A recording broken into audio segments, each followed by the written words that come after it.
major drug bust connected to Washington Square Park. Federal prosecutors have filed charges against 19 people, accusing them of running an open-air drug market. New York has just announced a major drug trafficking case.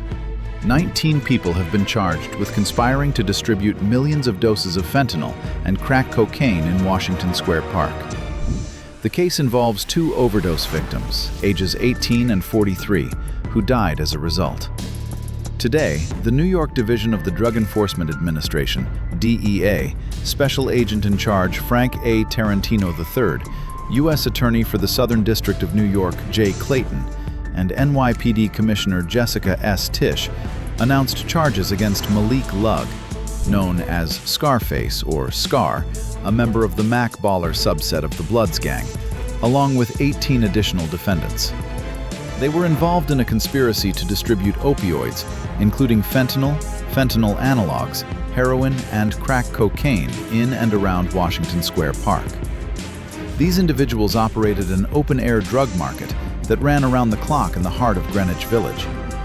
Their activity resulted in at least 2 deaths within 6 months in 2024, along with other overdoses that posed serious risks to life and caused injury. At least 14 of the defendants were arrested last night or earlier today. The case has been assigned to Judge Denise L. Cote. DEA continues to do everything in our power to target those areas of our city that have been overtaken by people intent on causing maximum harm to our communities with the poison they push, said DEA Special Agent in Charge Frank Tarantino. Every person, every child, deserves the right to live, play, and enjoy a space free of crime, whether it's the block you live on, the park where you play, or the bench where you read a book. Washington Square Park, like so many of our public spaces, should be a safe haven for all New Yorkers, not a marketplace for drugs and crime. DEA, NYPD, and our law enforcement partners will no longer stand by while people try to seize our neighborhoods with drugs and violence. Those days are over. U.S. Attorney Jay Clayton said, "New York families want us to use every available resource to remove deadly fentanyl from our streets. The men and women of our office are firmly committed to that mission. Together with the NYPD and the DEA, our office is determined to find and prosecute the dealers and suppliers who target our children and our parks. My message should be clear. If you are a drug dealer operating in any New York City park or anywhere our children walk or commute to school, we will hold you accountable." These drug traffickers allegedly flooded Washington Square Park with dangerous substances that claimed 2 lives and harmed countless others, noted NYPD Commissioner Jessica Tisch. They turned this iconic park into an open-air drug market, jeopardizing the safety and quality of life of families, students, and the entire community.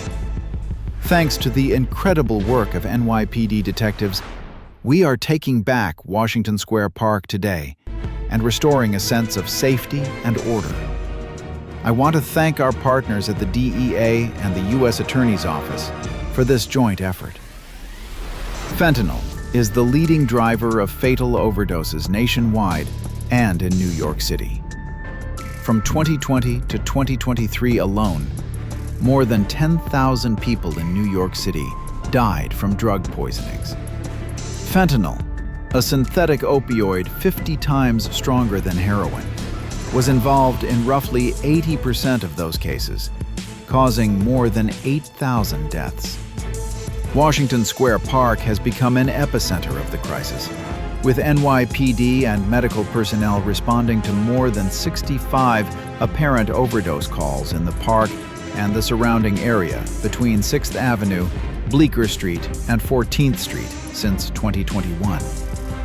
The defendants are part of a criminal network that, since 2020, has distributed millions of doses of opioids, including fentanyl, fentanyl analogs, and heroin. as well as millions of doses of crack cocaine in the Washington Square Park area. Their coordinated and extensive operations sustained a 24-hour open-air drug market in the neighborhood. The defendants worked in close coordination, in overlapping crews and as shared partners, to advance their collective drug trade and maintain control over the area. They had mutual agreements designed to maximize profits, minimize internal conflict, and avoid law enforcement. Through these arrangements, they sold opioid mixtures such as fentanyl, fentanyl analogs, including parafluorofentanyl and acetylfentanyl, and heroin, which they referred to as dope, as well as crack cocaine throughout the neighborhood. The narcotics sold by the defendants claimed the lives of victims as diverse as New York City itself. Among them was an 18-year-old, Victim 1, who had recently graduated high school in Aspen, Colorado, and came to the city for a prestigious theater internship. Victim 1 purchased purple bags of dope supplied by Lug and was found dead the next day in the bedroom of a Manhattan apartment. The cause of death was acute intoxication by fentanyl and fentanyl analogs. Fragments of the purple fentanyl packaging supplied by Lug are shown below. Less than 6 months later, narcotics distributed through the defendants' conspiracy claimed the life of a 43-year-old, Victim 2, who was homeless and had lived in the park area for years. Prior to his death, Victim 2 frequently purchased drugs from Lavinia, Lug, and others. Victim 2 was found after a 311 call reported a person lying on the sidewalk blocking the entrance to a building on Greenwich Avenue. Paramedics transported him to the hospital, where he was pronounced dead. The cause of death was acute fentanyl and fentanyl analog intoxication. On the sidewalk, investigators recovered yellow crack cocaine bags in a black pouch, empty light blue dope bags like those sold by Lavinia and others, as well as pieces of purple bags and a red envelope consistent with those used by Lug and Cortez, along with other drug paraphernalia.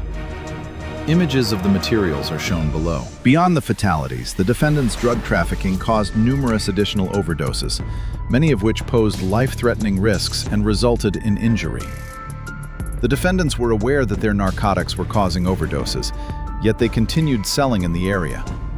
Statutory minimums and maximums are set by Congress and are provided here for informational purposes.